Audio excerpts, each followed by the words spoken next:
I've gotten a couple comments saying that my content reminds them of the content of 2016. And I gotta tell you, that's not really a surprise to me. It's kind of by design. That was the kind of attitude, that was the kind of feather ruffling that I loved. That was a very specific time and place. And I have a list of enemies just like there was a list of Jericho. And that happened in the year 2016 as well. So today, what I'm gonna do is I'm gonna reveal my list of enemies to you. Because I've had a lot of new people to the channel say, what's with this list of enemies? Why don't you like this person? Why don't you like that person? Who else don't you like? What's the whole story here? And today, I thought I would peel back the curtain a little bit and I would share that all with you. If you're a regular viewer to the channel, I don't think any of this is gonna be a surprise, because basically, all of my enemies are the people that I make videos on and roast and have a good time, making jokes about. But in 2016, Jericho was out there with a pen and paper. Today, in the year 2023, I got a technology upgrade, okay? We're doing this whole thing on an iPad, and normally I'm keeping this so close to my chest. But today, I'm flipping it around and you can see all the names on this thing. Hey ladies, how's it going? It's your friendly neighborhood gatekeeper, Dan Frampton here. And before we start talking about all my enemies, I just want to outline all the different ways that you can support me if you want to. I have a couple different t-shirts at bonfire.com. Those links will be down there. Go buy a t-shirt or two. You can send a super thanks. That's basically just a paid comment. That's pretty sick. You can join the channel or you can join the Patreon. All those links are down below. And don't feel pressured to do any of that or whatever. That's always been an option here and I clearly never mention it. But today I thought I would talk about it a little bit. All proceeds go towards lambasting my enemies. And without any further ado, let's go right into it. The first name on this list, when I started jotting it all down last night, it's the newest name to this list, and that's M Shadows, okay? The vocalist for Avenged Sevenfold. And the reason he's on this list right away is because he is a Ronnie Radke supporter, okay? He got Ronnie Radke's band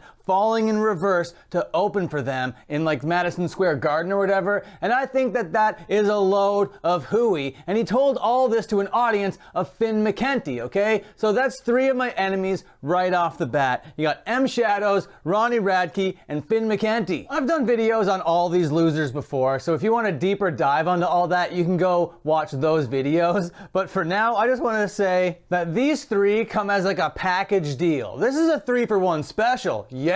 Now the next two names on this list are also a 2-for-1 special because they have a glue that hold them together, and that glue is this guy named Mike Dirt. Now that name might not ring a bell with you, and that's okay. He's not really anybody of any significance whatsoever, but he played the bass in Drain, which is a hardcore band that I like, and he was all I get really embarrassed when you make videos about my band. And I thought that that was pretty whack because I was making videos about Drain, and the other band that Mike adheres to Drain is Tsunami because he plays in both bands. And he was all you embarrass me when you make videos, but all I was doing was celebrating them, okay? I was all you know what? These bands are good and the fans are crazy, and I just commented on their mosh sets or whatever. But then Mike Dirt, the guitar player in these bands, started going off in my comment section. He started sending his friends to my Instagram, okay? And then they were calling me at 3 a.m. All because they didn't like my mosh pit analysis videos. I wasn't criticizing them. I didn't have a list of enemies at the time. That wasn't the vibe. These are the guys that created that vibe. These are the guys that made the Dan Frampton that sits before you today, okay? Patient zero, as it were. Now, I don't mind Tsunami being a permanent enemy of the channel. I don't really love Tsunami so much, but it kind of does break my heart that Drain is now a forever enemy of mine. Because there is a little bit of drama with me and Sammy, the lead singer there too, but I don't really want to get into that so much because I actually have a lot of respect for this guy, and I don't want to ruffle his feathers specifically because he is super good at what he does, even though his behavior is kind of cringe sometimes. But the next person I want to talk about, the next enemy on this list,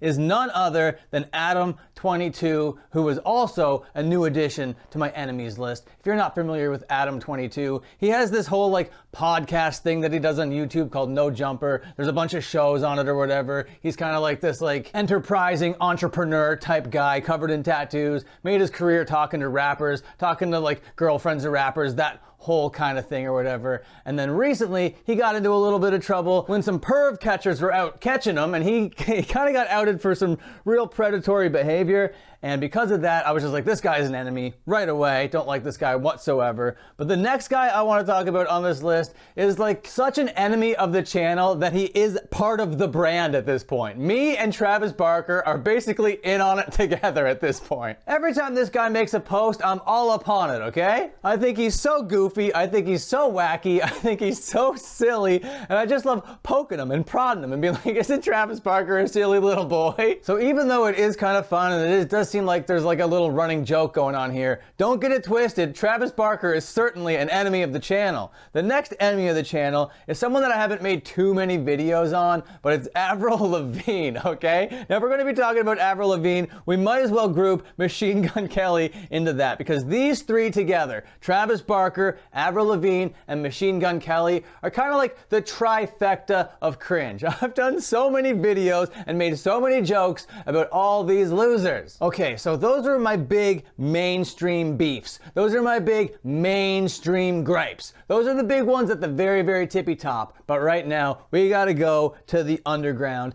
and I gotta explain a drama from a little while ago, okay? And these guys have permanently made their way onto this enemy list. And first I gotta talk about Damage Control. Now, I'm not talking about the female faction in wrestling right now, okay? That's not the Damage Control that I'm talking about. I'm talking about Damage Control, the hardcore show promotion, okay? It's run by this idiot, this total mark named Jessa. Now, I'm not gonna get into a whole bunch of reasons why she is like the utter scum of the earth, but basically, there was somebody that saw one of my mosh pit videos and said that I used women for content, and in the same breath said that I claimed that women couldn't mosh, and in that video, I was celebrating the fact that these women were kicking ass at moshing, running circles all over the men. But then this fan, this absolute nobody, makes this Instagram post and tags me in it, and then Jessa retweets it or whatever. Well, not really retweets, but you know, reshares it on Instagram. And this is all while she is promoting this big Canadian hardcore festival called Hold Your Ground. And now all these people at Hold Your Ground are so against me for all these lies that they're spreading about me. They didn't take the minutes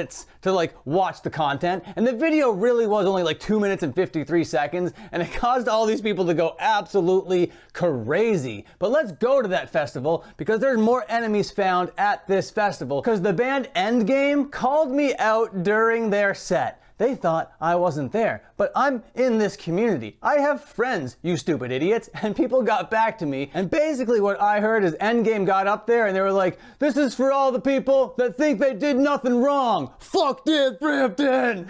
And I'm like, okay, yeah, true. And then it sent a whole bunch of people to Twitter to tag me, being like, let's give this guy day passes, let's guest list him so we can barge the doors and just, you know, have our way with him type thing. So I was getting a bunch of like threats from all over the place for something I didn't say, for something I didn't do. Just because somebody in the scene that was higher on the pecking order said some shit about me, I couldn't go anywhere for months. And talking about Endgame, there's a guy in that band called Spencer, and he hosts a podcast called Scoped Exposure with this Jessa idiot. So here we go, we got another 3-for-1 special. Stay away from West Coast hardcore unless it's World of Pleasure, because World of Pleasure kicks so much ass. They'll never be an enemy of mine. They could like walk all over me, stomp me into mud, absolutely make fun of everything that I ever was, and I still would be like, oh, World of Pleasure, yes please. Okay, let's get out of the underground. It stinks down there for a little bit. We gotta go back to the top of the punk rock festival scene, and we gotta talk about Pennywise, because the legendary, iconic guitar player, you know, the whole massive beefy man, that big sirloin beef son of a bitch, he hates me. That Fletcher guy, he's all about being my enemy, and he comes in onto my punk rock museum video and leaves like this brick of text, and then I make a video about that brick of text, and I totally roast this guy, and then he comes into my DMs, and I gotta like set the record record straight, because I made a video about those DMs, but I didn't really share the real DMs, and I knew that like some people would believe that like the fish taco recipe was real, but if you believe that that was real, here I am to say I made all that up. I just did exactly what Fantano did with the whole Drake thing. You know, I took a whole bunch of inspiration from that, and I think that Fletcher proved to be smarter than Drake because he did not take the bait. So good for you, Fletcher. You're learning out here. This is great. Okay, that was basically top of the punk festival scene. Now we gotta go to the top of the 80s hardcore scene and talk about Henry Rollins, Forever Will Be an Enemy of Mine. Have you heard that like Black Flag record where he's just like spitting poetry or whatever? I don't even remember the name of it because it's so cringe. That is the worst stuff I've ever heard. And because of that one record, and the way that he treats interviewers, and the way that he just like walks around, the way that he talks like a big red pill jock, women are less than me type guy, I do not like this dude, okay? Now a lot of people out here on like the manosphere, a lot of these alpha male red pill people would be like, yo, that guy over there, that guy's pretty based. I like that guy. But those are all the reasons I don't like him, because those are all the people on the internet that are like completely the wrong people to be following on the internet. And last but not least, my favorite enemy. Oh my God, he's such a silly little boy with the greatest face in the world. We gotta talk about Harley Flanagan. This guy lost his mind when he saw the videos that I made about him. He went on a podcast and talked for minutes about me and about how wrong I was. And it's just the funniest stuff in the world. He blocked me on all the platforms, but then all of his profiles were banned by like Instagram and Twitter or whatever. So then he like made new accounts,